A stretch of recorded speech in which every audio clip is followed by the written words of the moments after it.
Thank you all for the opportunity to be here. As Carl said, this is a interactive discussion. We've pitched to pretty hostile audiences, so we have fairly thick skin.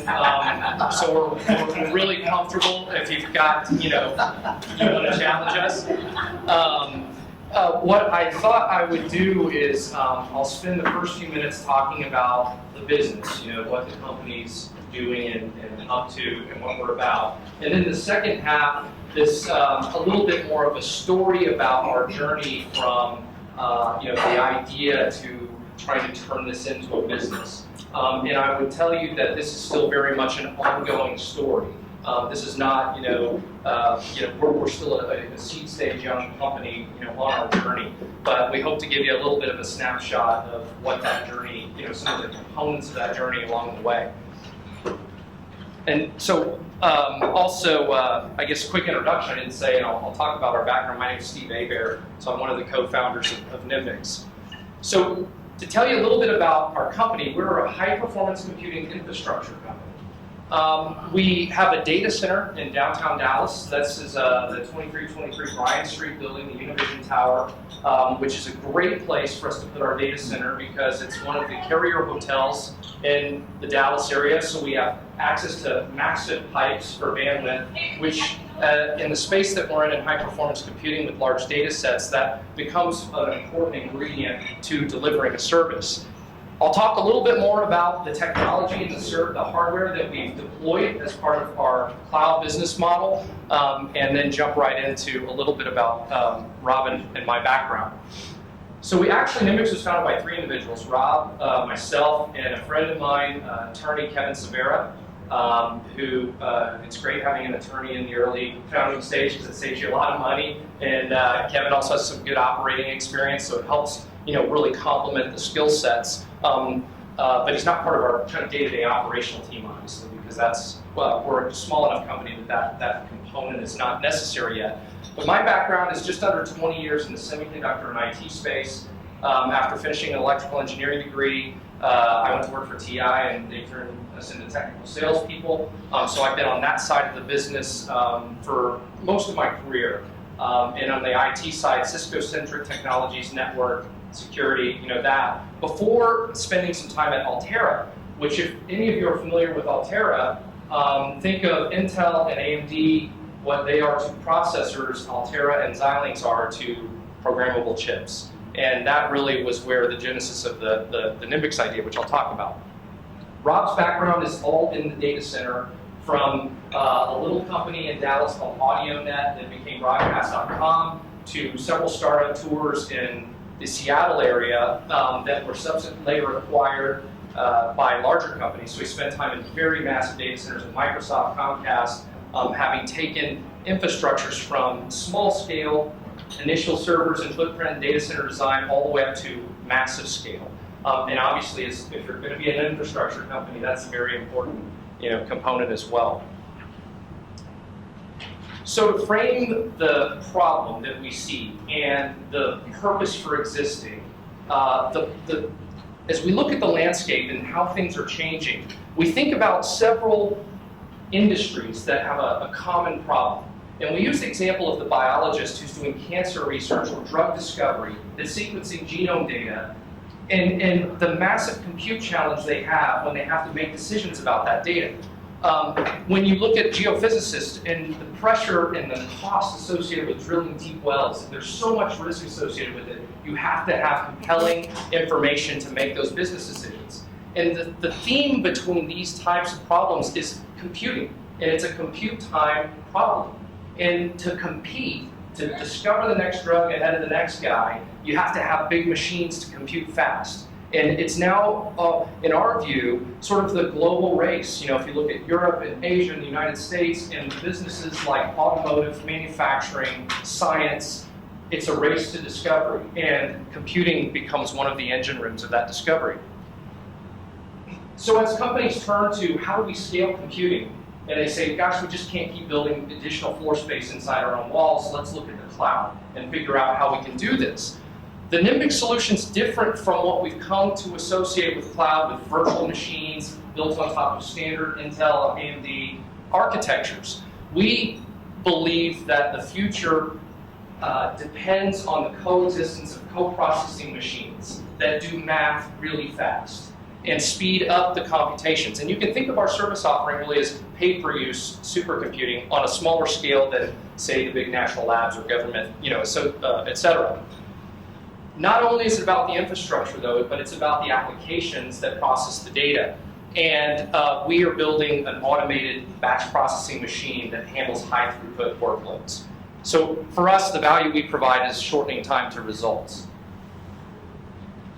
To take that a little bit further, Nimbix is not just renting time on supercomputers or machines. We're building workflows that enable users to easily interact with our machine, and it's about the data sets. I've got this input data on a well or on a genome, and I desire the output of that. And I don't want to have to figure out how to build a machine inside of Amazon's cloud. I just want my results. And so what Nimbix has developed is kind of the workflow that simplifies that capability for those end users. They can present their data sets, give us their parameters, we crunch the data and give them their results. And we do it orders of magnitude faster than other clouds.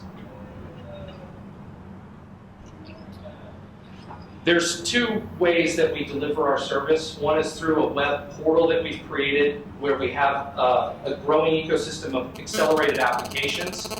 The other way to interact with us is through an API where a remote web application can call and push workloads into our cloud. And again, our desire and goal with this offering is really to differentiate from the much bigger players that have significant infrastructure by creating something that's easy to use. So I'll conclude the little kind of Nimbix overview with what we see as our value to our customers. And ultimately, it's about fast data processing. It's about helping organizations stay nimble and competitive in that mid-market that has the same demands as the big enterprises that build their own. They have to compete by having access to the technology. So we deliver speed, we deliver easy workflows, and we eliminate, like other cloud providers, that upfront investment in infrastructure, as well as providing competency around high-performance computing. Okay, so I'll segue here for the next few minutes to just talk about our story and frame a little bit of the discussion around what we see as, how we got from this idea to where we're at today. And I'll start kind of with the basic definitions, because this really is for my own benefit. But what I wanted to point out with the idea is that it's suggesting a possible course of action. It's what's possible, not what's been implemented or actually carried out. And when you juxtapose that with entrepreneurship, the entrepreneur is the one that's trying to figure out how do you organize a business to create profits. It exists to create profits and taking on that risk to do so. So it's really about possibilities and risk. I think especially in the technology world, and we think about innovation, we always have ideas, and we think about these ideas rapidly, and we say, this is a good idea, a bad idea, this is an expensive idea, so it's a nifty idea, but too much money, table that, this is a bad idea, throw it in the trash can. So we're processing ideas all the time. But the next step in that process is to say, is this idea capable of existing in a business that can generate profits? It might be a good idea that is neutral. It might be a good idea that can generate profits. And it's up to the entrepreneur or a group or a team to really test that hypothesis. Sometimes that's done in large corporations in an R&D group. Sometimes it's done by startups. So what was the Nimbix idea? The idea was really, we thought was pretty nifty. Let's put a bunch of really expensive chips or machines that have these programmable chips that can process data fast into a data center full of them, and have this sort of smart cloud that can reconfigure itself to process different workloads very efficiently, orders of magnitude faster. That's a pretty lofty bold statement. And we're not the first persons who've thought about that. Reconfigurable computing's been in academia for a long time. And FPGAs have been notoriously cost prohibitive. But we believe that the beginnings of the economics are shifting that will favor this technology in the future. So we said, let's build a data center full of these. That would be pretty cool. And we've heard about this cloud thing where people are time-sharing compute. So we can maybe explore if this concept fits in that business model.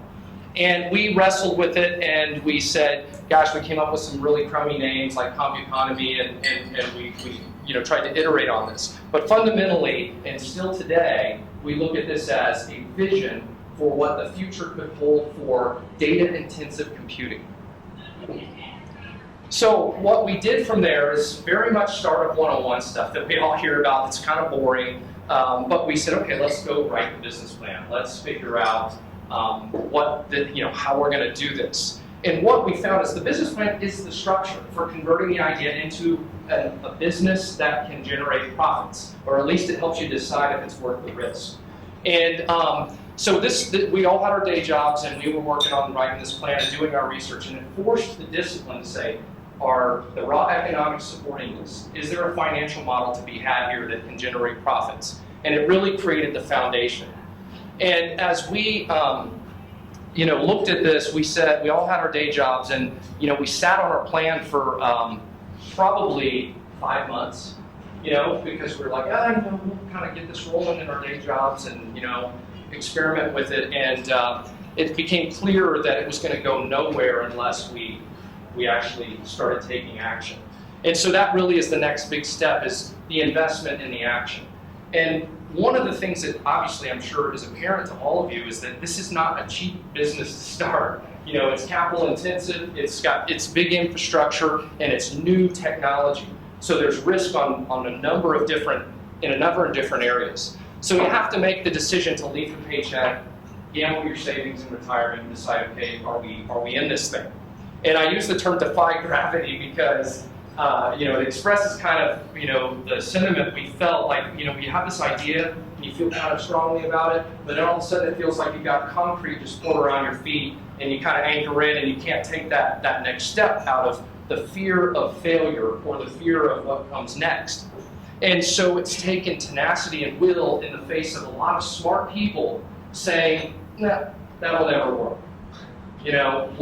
Two guys starting a supercomputing, that'll never work.